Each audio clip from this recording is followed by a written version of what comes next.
Okay, so the question is sometimes FTP feels easy and sometimes you can only hold it for a few minutes. Any idea why? Um, I think a lot of people have this kind of mistaken view that you set your FTP and it's this hard and fast number that is really rigid to the watt. But, human bodies are just not like that. Your FTP is going to be up, 1, 3, 5%. Somewhere in that neighborhood to potentially many more, based on a number of factors like fatigue, hydration, nutrition, temperature, caffeine, certainly elevation, etc. There's really a lot of variables at play.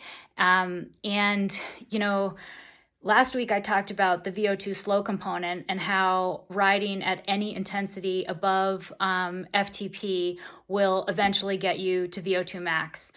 So if you're on a day where you are tired or dehydrated and you are riding at your very specifically prescribed FTP wattage, but your body is off that day, and so your programmed FTP is now 101, 102, or 104%, whatever.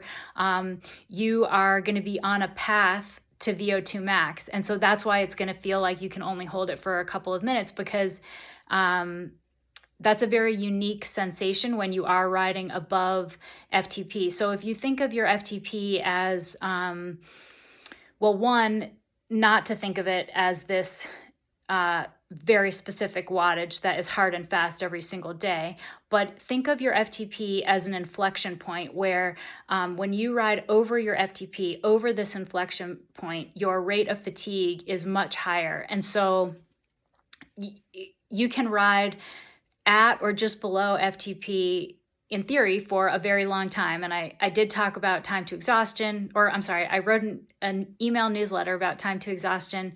And I talked about the VO2 slow component and how when you start to ride even a tiny bit above FTP, your rate of fatigue is much higher. You are on a path to VO2 max, and that is kind of this slightly out of control sensation.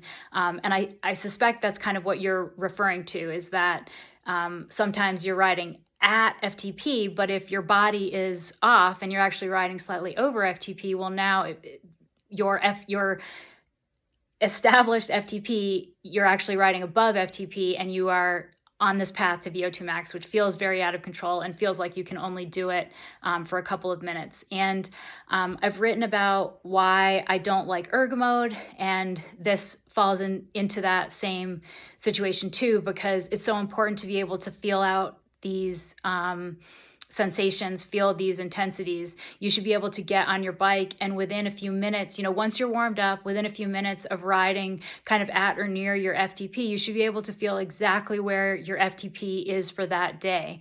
And it's going to be different each day depending on, the variables that I mentioned.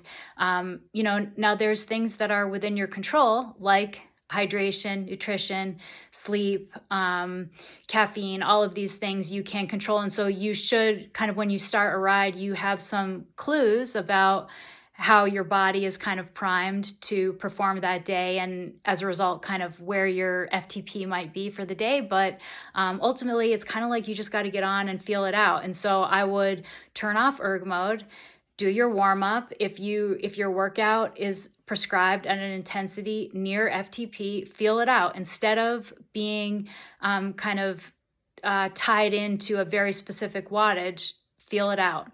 And if the prescription is to ride at FTP, feel it out. Ride at what feels like FTP. If it's to ride above, then now you have to understand that you're going to be on that path to VO2 max, and it feels a little bit out of control. So that's the answer. It feels different on different days because it is different. The FTP that's entered in your athlete settings in Training Peaks, for example, is an estimate from the data, but you need to stay on top. I mean, look, the other thing that can affect this is training status and ultimately your fitness. Your fitness is going to go up and down, and so your FTP is going to change as a result of that as well. So the FTP that's entered in your athlete settings is not it's not set in stone. It's going to be subject to changes, and it's incumbent on you, the athlete, to kind of make those modifications as you go about your training, and adjust your workouts and intensities as such.